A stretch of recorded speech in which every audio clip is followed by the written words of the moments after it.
د لر او بر پاڼې لیدونکو او کتونکو دا وخت زه د دریم درې ورځني نړیوال سیمینار کوټه کې له مزاحمتي شاعر لیکوال عصمت زهیر باچا سره ناست یم. غواړم چې پر مزاحمتي ادب او سیاست له ده سره څه خبرې وکړم. زهیر صاحب موږ ته مو وخت راکړی دی، مننه وکړو. قربان اوسم، کور مو ودان. زهیر صاحب که اول دغه ټکی لږ راته معرفي کړي، دغه مزاحمتي ټکی پر دغه باندې مطلب د دغه لنډه پېژندګلوونه به څنګه وي؟ یو مزاحمت دی، یو مزاحمت دی. مزاحمت خو هغه وي چې یو اخباري بیان راسي، بل پرته بیان پر ورکړي وایي زه د دې مزاحمت کوم، یعنې تردید یې کوم. مزاحمت په پښتو ادب کې موږ د امیر کروړ راشریع کوو. مزاحمتي ادب ته مترقي ادب هم ویلی سي، انقلابي ادب هم ویلی سي. نو ځکه چې په مزاحمتي ادب کې زموږ قام پښتون قام دا همیش د تاریخ په اوږدو کې د مبارزې سره تړلی پاتې شوی دی. نو ځکه دوی هر وخت خپل مزاحمت کړی دی او د هرې دورې د مزاحمت خپلې غوښتنې دي. څنګه چې حالات و واقعیات تغییر خوري، دغسې مزاحمت هم تغییریږي. او مزاحمت د قومونو په ازادۍ او په خپلواکۍ کې مزاحمتي ادب اساسي رول لري. زهیر صاحب که دلته په پاکستان کې د پښتنو او مزاحمتي سیاست ته وګورو، نو ستا په نظر دلته کوم هغه تنظیم یا کوم هغه یو ګوند دی چې مطلب هغه مکمل طور پر د پښتنو د ښه مستقبل دپاره یو مزاحمتي سیاست دی؟ یا به مزاحمتي اصل کې د باچا خان یا د کاکا صنوبرو حسینجي تحریکونه چې موږ وګورو، هغه مزاحمتي تحریکونه ولو. د اویا د لسیزو بعد پښتون سیاست یا پښتون قامي تحریک یا تحریکونه دا پارلماني سو، دا پارلمان ته ولاړو. ځکه چې په پارلمان کې د ټیټو یا د وړو قومونو هغه د نیشت برابر دي. ځکه چې په پاکستان کې په پارلیمنت کې بالادست قوتونه یا خو د پنجاب دي یا د پنجاب د سټیبلیشمنت دي. نو د تاریخ د اوږدو څخه زموږ دا ارمان و چې درېیمه لار، درېیم اپیشن، ترډ اپیشن، هغه خدای نظر وکړي یا د پښتنو سره دونه ظلمونه وسو چې د هغه ظلمونو په اساس باندې د پښتون ژغورنې غورځنګ را پیدا سو چې خلک ورته پی ټي ایم وایي. پی ټي ایم په خپله 2 کلنۍ کې په شعوري توګه باندې قام دومره راویښ کړي او د شعوري طور د راویښېدو سره یې مخامخ قام ته خپل دشمن په ګوته کوي. لکه موږ چې دا وایي یه جو دهشتګردي اس کې پیچھے وردی ہے، یه جو نامعلومه ہے سب کو معلوم ہے. پخوا هم دغه پاکستان د دغه وردی والا وو، خو زموږ سیاسیان دونه ډارن وو چې په اشارو وو، په کنایو کې به اشارې کولې. دشمن زورور دی، هغه مې دشمن دی. موږ به دلته کنفیوز وو چې اوس ما دشمن خو زه دا وایم چې پنجاب دی، مګر په پنجاب کې هغه کم قوت دی. خو پی ټي ایم دغه یو شی وکړه. ځکه پی ټي ایم د منافقت خلاصې تحریک دی، هغه دی در په درو قومو تحریک دی. پر تا باندې ضرب عذب وچلوي، ضرب رد الفساد یې وچلوي. پښتنو کورونه یې ورړنګ کړل، پښتانه انټلکچوال یې مړه کړل، پښتنو سترونه یې ورمات کړو، د دوی معدنیات یې لوټ کړو. دا خلک دې ته مجبور سولو چې یو مزاحمتي تحریک رامخته کړي. که څه هم هغه مخکې مسعود قومي مومنټ ولو، خو چې کله هغه د وزیرستان د ساحې راووتی، در سویلي پښتونخوا راورسېدی، چې ویې کتل دا خو د پښتنو یوه دغه د مسله ده. پښتنو سره چې دا ظلم روان دی، دا یو رنګه ظلم روان دی. نو ځکه پښتانه نن خوشبینه دي، پښتانه دغه ایمان لري. پی ټي ایم که دا د چا دا د هر څوک د خپله ځای نه وباسي چې یا پی ټي ایم ماتېږي یا پی ټي ایم ختمیږي. پی ټي ایم به زورور کېږي پی ټی ایم به پښتون سیال کوي خدای مکه که ریاست چې نن کوم جبر روان کړی دی د پی ټی ایم د ملګرو سره دلته ونسه هلته ونسه زنانې زما زنانې پښتنې زنانې دی نن نه پرېږدي ګلالۍ اسماعیل زه یو مثال ورکولی شم نو پښتون مزاحمتي تحریک که موږ بولو هغه نن موږ د پښتون ژغورنې غورځنګ ته ویلی شو دا زموږ د قامي کوېسچن دا زموږ د قامي ستونزو د حل لاره چې ده هغه پی ټي ایم ته څه فکر کوې چې په پارلمان کې یو پارلماني ممبر په پارلمان کې دننه مزاحمت نشي کولی په هغه کچه یې نشي کولی ګوره د 350 چوکۍ دي په دې کې زیاتې چوکۍ په پارلمان کې چې ورسره دي هغه د پنجاب د بالاتست قوتو سره ورسره دي که زه و ته یا علي و محسن دوه کسان ورسو خپله خبره خو به وکړو مګر هغه رنګ یې نسو کولی لکه نن چې موږ رایعامه د خلکو د جوړوو د پی ټي ایم د لارې دوی ته موږ کم شعور ورکوو په دغه کې پارلمان چې زما له خیاله چې د پارلمان د پښتانه د ستونزو حل نه ته څه فکر کوې چې و پښتنو ته له پی ټي ایم له پښتون ژغورنې غورځنګ سره سره پارلماني سیاست و پارلمان ته تلل هلته خپله خبره ایږدل دغه هم کول پکار دي که خالي له پښتون ژغورنې غورځنګ سره په روډونو باندې غیر پارلماني مزاحمت کول پارلمان لره چې ته ولاړ شې ښه خبره ده چې د پارلمان پر پلور باندې ته خپله خبره وکړې دا خبره خو ته د 80 کالو کوې چې دا شی جوړ شوی دی د 80 کالو کې ستا کومه ستونزه حل شوله ته نصاب خپل لرې ته ژبه خپله لرې ته پر خپلو مدنیاتو باندې کنټرول لرې یعنی چې څه نن ما او ستا په وطن کې د خلکو را روان کړي دي د طالب په شکل د بل په شکل د بل په شکل د دې ته مزاحمت کوې په پارلمان کې نه یې کولی ځکه چې پارلمان کې دا شی په پارلمان کې جوړ کړی د دې دپاره دی چې دی تا ووایي ستا د قوت در منتشر کړي ستا موقف در دغه کې ستا چې کوم موقف دی هغه موقف ما خیال چې ته ولس ته کښېږدې دا به ډېر ښه وي او که چیرې ته پارلمان له ځې په پارلمان کې ستا 2 چوکۍ دي په 2 چوکۍ به په 350 کې ته دا خپله خبره ورسوې نه به ورسوې یعنی ورته ګوره تا سره خو دا مېرنی چلند لا هم کېږي آصف زرداري خواجه سعد رفیق دا پر پروډکشن آرډر باندې راځي ستا 2 د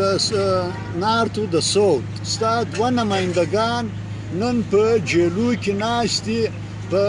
دې پارلمان کې د دپاره غږ څوک کوي بلاول بټو یې کوي دا نور پښتانه چې ناستي پلانه چې ناستي هغه ستا غږ نه کوي هغه خرڅوي پښتانه دي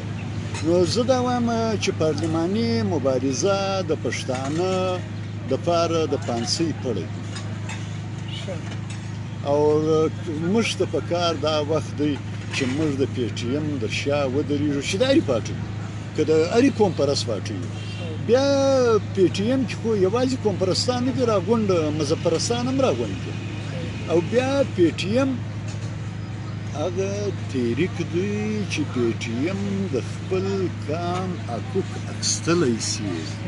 ځکه کالیا نن چې تا دونه کرشوي تا وایي پی ټي ایم پر د املا باندې وایي ستا دواړه یمینې په جیلونو باندې ننباسي د دغه دپاره یې باسي هغه د تا ډېرېږي دا خو دونه زورور پوځ دی دونه زورور ایجنسۍ دي چې 40 کاله په افغانستان کې د افغانانو د پښتنو وینې توی کړي بیا د 2014 تر اوسه پورې د ضرب عضب په شکل د ضرب فساد په شکل یوازې ډالر نه دي راباندې ټول کړي زه وژلی په څونه تعداد یم زما یې تښتولي څونه کسان دي د خدای روی دی د یو قام چې ته مېرمن یم یوسې هغه قام چې مزاحمت نه وکړي نو به څه وکړي زیر صاحب ته په خپله شاید د ډېر عمر سړی له دغه پی ټي ایم بغیر داسې یو غورځنګ ستاسو په ژوند کې راغلی دی چې ته په خپله مطلب په هغه غورځنګ کې فعاله پاتې شوی ما 40 کلنه چې کومه سیاسي مبارزه کې ادنا یو کارکون یم چې که په افغانستان کې وګورې هلته ما تحریکونه لیدلي دي که په پاکستان کې وګورې ما تحریکونه لیدلي دي خو زه به دونه جرأت وکړم که په نړیواله کچه باندې موږ وګورو دغسې یو مضبوط او دغسې یو پراخ دغسې یو نظریاتي دغسې یو منظم تحریک چې دی دا اول بار زه خو هم خدای پر پښتنو باندې مهربانه شو چې ستاسو غلامي زه در ماتوم ستاسو د غلامي دپاره ما په دوی کې یو چي ګویرا پیدا کړ منظور بالکل چي ګویرا دی ته د ده عادات وګوره د ده خبره وګوره د ده موقف وګوره دا لومړی وار دی چې زما سیمې لره یا زما کام لره دا تحریک رالی او دغه خو پرېږده سپین ږیري سپین سري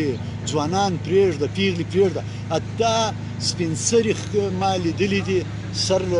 سرتوري کې وایي خدای ته د منظور ملا وتړې چې دا پښتانه ده د پنجابي د غلامۍ خلاص نو در دې منظمه تحریک خو ما در اوسه نه لیدل وزیر صاحب تاسو دلته یو خبره وکړه چې دغه ریاست په افغانستان کې له 40 کلو څخه مطلب ورانۍ کوي که چیرې و نړیوالې دنیا ته او د نړیوال خلکو ته و هیومن رایټس کمیشنو ته موږ دا خبره یوسو او هغه د ثبوت په توګه څه وغواړي نو موږ به ورته څه وایو اوله خبره خو دا ده چې بین الملل ته د ډاکټر نجیب په شپو کې چې پر جلال آباد باندې د حزب اسلامي و دا و د دوی حزبونه چې و ورسره د کرنل امام و حمید ګل و فلانا فلانا فلانا دوی چې جلال آباد باندې حمله وکړه دا یوه خبره یاد لره په دې چې د کابل پوهنتون انجونو مزاحمت کوي اصله یې وه غاړې ته اچولې وه نو په هغه کې د دې مردارو په وردۍ کې دننه د دوی مړي پاته سولو د دوی مړي چې پاته سو هغه د افغانستان خلق ډیموکراټیک ګوند و بین ملل ته په تابوتانو کې واستول در دې بلا ته څه ثبوت غواړي در دې بلا ته څه ثبوت غواړي نن ستا د ښاره زما د ښاره د کوچلاغه نن هم 28 موټرسایکلان روان دي شړۍ پر تړلي دي په افغانستان کې دوی ورانۍ کوي سکولونه نړوي سړکان نړوي هسپتالونه نړوي 3 ورځې 13 هفته مخکې ټینکونه ورسره ولو پر معروف باندې حمله وکړه د افغان ملي پوځ او د سرحدي پولیس یې ووژل دا خو دنیا ته لڅه ده منګر بین الملل هم در پرونده او درننه دا نه غواړي چې زما قتل عام بند کړي ځکه چې دې ریاست دې پنجابي ریاست د خپل ډالر دپاره د خپلو مراتو دپاره 40 کاله افغانان پښتانه ووژل نن 10 کاله کېږي دغه پښتانه وژني په سویلي پښتونخوا کې هم وژني په جنوبي پښتونخوا کې هم وژني په وزیرستان کې هم وژني دا بین الملل ته نه دي معلوم نن پر نړیواله کچه باندې د پښتون ژغورنې غورځنګ دغه روان دي احتجاجونه په یورپ کې روان دي هغه ورځ هغه د اقوام متحده په جنیوا کې پی ټي ایم مظاهره ورته وکړه خپل یاداشت یې ورته پیش کړي دوی وایي چې موږ د جولایي په اخري تاریخ کې پر دا باندې خبره کوو دوی ته در دې بلا څه ثبوتونه پکار دي دوی دې راشي وزیرستان دې وګوري ولې خبریال آزاد خبریالان وزیرستان ته نه پرېږدي ولې د پایرن جرنالیستان ودې ته نه پرېږدي نن چې نور که ګرد لاړ سو پر خړ کمر باندې د ما سره څه وسو وګردو دنیا ته معلومه ده وژل کېږم هم زه ترهګر هم زه یم قاتل هم زه یم خو دا یوه خبره صفا ده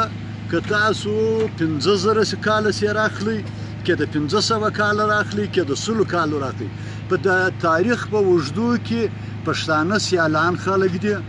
پښتانه د عدم تشدد پیروکاران خلک دي پښتانه کتم تشدد نه کوي یو ځای ته ثابته کړه چې پښتنو دا وینې توی کړي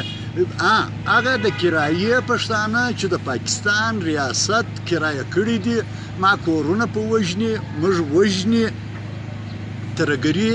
ریاست پاکستان په موږ باندې تپلې ده موږ د ترهګرۍ ښکار یو ترهګرۍ دوی راوړې ده که دوی د ترهګرۍ ثبوتونه غواړي دوی د منظور پښتون او د پی ټي ایم د نورو ملګرو سره کښېني هغه به د دوی ثبوتونه ګرد ورکړي وزیر صاحب ستا په دې اوس خبرې کې چې تا ول پښتانو هر کله د عدم تشدد تر دغه لاندې خپله مبارزه کړې ده د 1972 څخه بیا تر 1988 پورې د پښتون زلمي فورس په نامه باندې یو تحریک چلیدلی دی خلک د دنیا تاریخ دا د پښتنو یو تحریک یادوي او پر تشدد تحریک یادوي آیا هغه تحریک پر تشدد وو او که نه وو؟ یعنی ما ته د اجمل خټک په دور کې چې کله اجمل خټک و او ورسره افراسیاب خټک ملګري جمعه خان صوفي و او نور داسې ملګري ورسره وو. اصلا یو داسې اوس د کوم زلمی پښتون ته چې تا لاس ورکړی ما له کاله چې په دې کې غني خان هم پاتې سوی دی ځکه دا دوی داسې دغه کوي چې د سرخپوشان خو نو د عدم تشدد پیروکاران وو دا چې به د کویم خانیانو ټکول دربول نو دغه زلمیان چې وو دغه د زلمیانو تحریک په دې باندې دغه سولو چې د خپل تحریک د باچا خان د تحریک او د ملګرو حفاظت وکړي خو هغه شی دوی تشدد ته نه دي تللي تشدد یې نه دی کړی جوړ څو خو د خپل وخت سره برته ختم سو ځکه چې پر تشدد تحریک کوم پی ټی ایم دا غلطي کړې وه په ډېر معذرت سره نن بلوچستانو یو ډېره غټه سیاسي تېروتنه وکړه بلوچ توپک واخیستی و غره ته دغه سو پنجابي ریاست او پنجابي فوج د اسمانه وویشتې ختمه کړي خو پښتانه دا همیش سیاسي خلک دي د مینې خلک دي د فلسفې خلک دي د ادب او د سیاست خلک دي دوی په دا پوهېدو د دې نه بیرېدو چې دا ریاست دونه خونخواره دی دا فوج دونه خونخواره دی دوی دا ویل چې موږ تشدد ته نه ځو ځکه موږ د ریاست پاکستان په آیین کې د نن زموږ چې کومې غوښتنې دي هغه یې ږدو الانکه نن د موږ سره څونه تشدد روان دی څنګه ول کېږو څنګه حلالېږو بیا هم موږ تشدد نه کوو په دې باندې نه کوو چې موږ د احکام تشدد ته نه بایو موږ د عدم تشدد د لارې د احکام ته سیالي وکړو اوس مطلب که د هغه ټایم پاکستاني نریټیو پاکستاني بیانیه وګورې نو تا ته به شاید یاد وي تا به دغه له تاریخ ویلي چې د حیات شیرپا په هغه ټیم کې وژل سوی دی او نور مطلب پاکستاني میډیا په بار بار په خپلو اخبارو په خپلو پاڼو کې دا دغه کړي دي چې پښتون زلمي پر تشدد مبارزه کوله دماکې یې کولې د ریل پټلیانې یې په بمونو الوزولې او که په بل طرف موږ وګورو په دغه تحریک کې یو ډېر دغه یو کردار چې و د جمعه خان صوفي هغه په خپل کتاب کې هم دغه ټول شان بیان کړي دي پر دغه باندې ستاسو سره اصلا جمعه خان صوفي خو نو د بلې خوا راځي چې په کابل کې ناست مو د بل چا سړی ولو بیا تحریک مور ده د تحریک مور سره دونه غداري سړی نشي کولی لکه د چې په پرېبې ناتمام کې وکړله دا کوم ځای د شیرپا خبره چې ته کوې دا د سټیبلیشمنټ حرکت و چې نیب یو رنګه بیان کې نیب له منځه یوسي د بلوڅو د پښتنو د سیندیانو دغه اتحاد مات کې هلکې دوی کامیابه شول لیکن در کوم ځای چې د دماکو خبره ده ما له خیاله چې داسې یو شی موږ وکړي یعنی دا دماکې په پښین کې مو وسولې زموږ خلک د پښتونستان د مبارزې په نامه باندې اسو مرغې ته ولاړو په کندهار کې م د دوی دغه و کیمپ خو آوټپوټ او نتیجه یې نه راوړله موږ ته بدمرغي راوړه موږ یې سره تقسیم کو نیب مات شو پښتونخوا ملي عوامي پارټۍ را پیدا شوه عوامي نیشنل پارټۍ را پیدا شوه بلوڅ را سه ولاړی سندۍ را سه ولاړی خو په هغه شي کې موږ ګټه نه وکړه تاوان مې ډېر وکړي خو بیا هم د آیات شیرپا او مړی پښتنو نه دی کړی پنجابي سټیبلیشمنټ وکړي د نیب د ماتېدو لپاره زیر صاحب بیرته به لږ د زیر حال ته راسو په موجوده وخت کې دلته په پښتون وطن کې یو ډېر پراخ غورځنګ دی پښتون تحفظ مومنټ ته د دغه مومنټ و کارکنانو او په خاصه توګه د دغه مومنټ مشر منظور احمد پښتون ته به څه ویل غواړي نو منظور خو ما د چې ګویرا خطاب ورکړي چې منظور په خپلو کارو باندې ډېر ښه پوهېږي منظور ما خیال ما استاد مشورې ته اړتیا نه لري ځکه چې هغه صحیح رعایت او ګمراه کېږي نه لیکن د پی ټی ایم دا زه و ته و دا بل ملګري موږ دا وخت به طور پښتون کام او د پښتون وطن جغرافیا دا د بدمرغي خلاصول دا د غلامۍ خلاصول موږ دپاره یو اپیشن دی چې موږ به د پی ټی ایم ملاتړ کوو پی ټی ایم و ملګرو ته ډېرې سختې دي د چا زامن په جیلونو نه باسي ما سره اوس حرکت شوی په کور کې به سمساري راپورته کوي په ښار کې به راپورته کوي لیکن یوه خبره ده که ګرد نه دي د پښتون ژغورنې غورځنګ 25% ځوانان چې دي هغه تر خپل سر تیر دي که زما کام زما په وینه باندې ازادیږي بیخي دې دا سر پرېږدي چې په تلتک کې مرم کوچنیان راباندې ژاړي نو دغه ښه ده چې ته سره جنډۍ راباندې ولګوې وامېخلې چې دا زما شي ځکه د پښتون ژغورنې غورځنګ دا وخت په تورې کامي خلاصون کامي نجات موږ به د دې ملاتړ کوو دغه زموږ لار ده خدای مکه که پښتون ژغورنې غورځنګ لږ ډېر سور سو یا ناکامه سو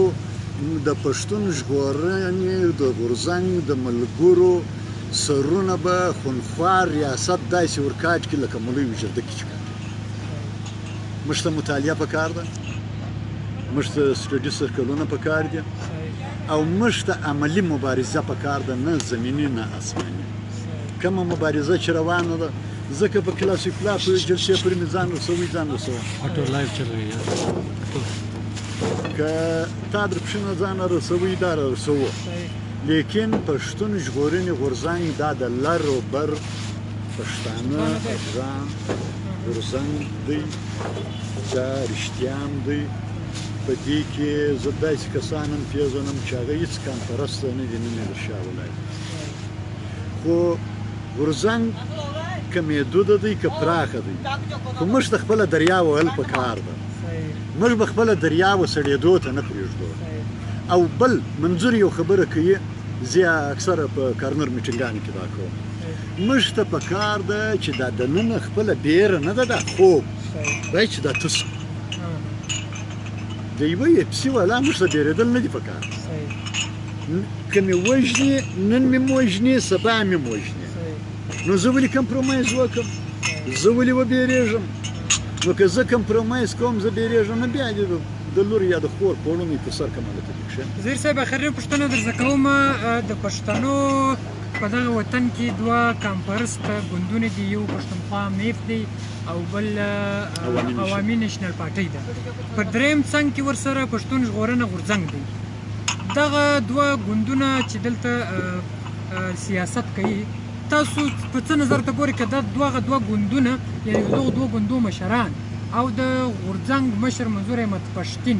دا سره کښېني او وکام ته یوه لار ورکړي یو پلیټفارم ورکړي بیا به یې څه نتایج که چیرې دا درې کسان سره یو ځای شي هم به پر کام احسان وکړي هم به پر دې جغرافیا احسان وکړي هم به دا نن چې کوم وهنګ د ریاست را سره شروع دی دا به بیا کتن وي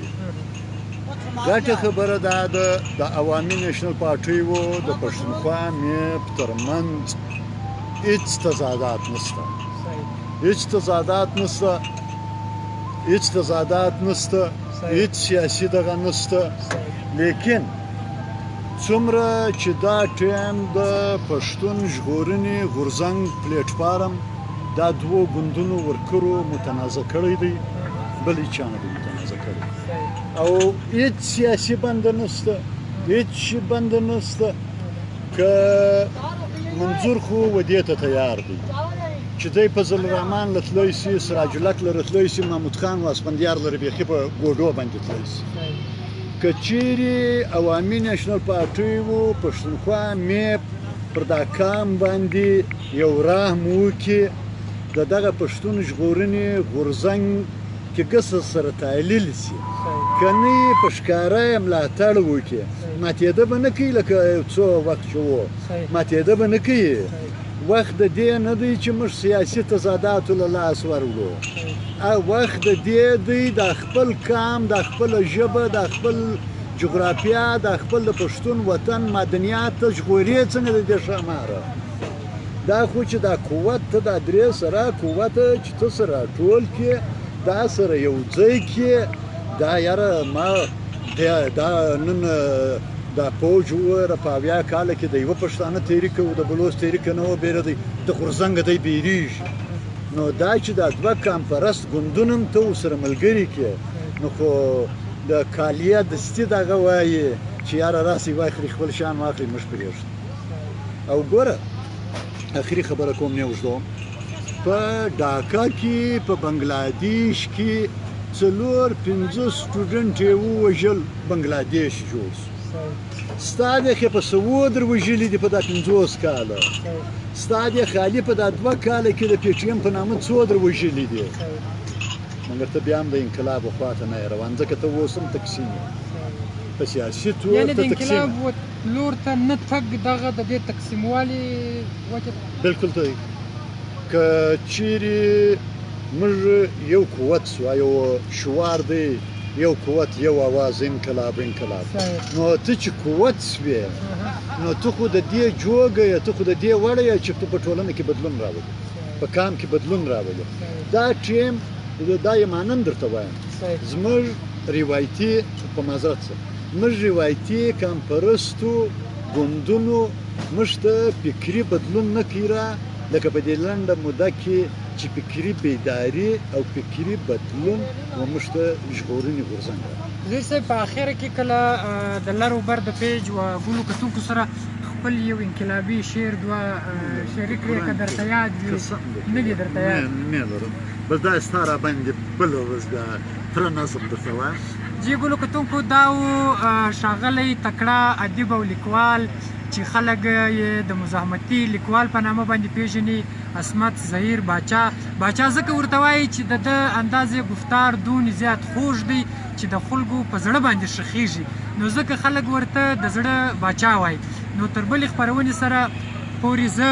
فتح کاکړ او عصمت ظهیر باچا له تاسو څخه رخصت غواړو خداحافظ په مخه ښه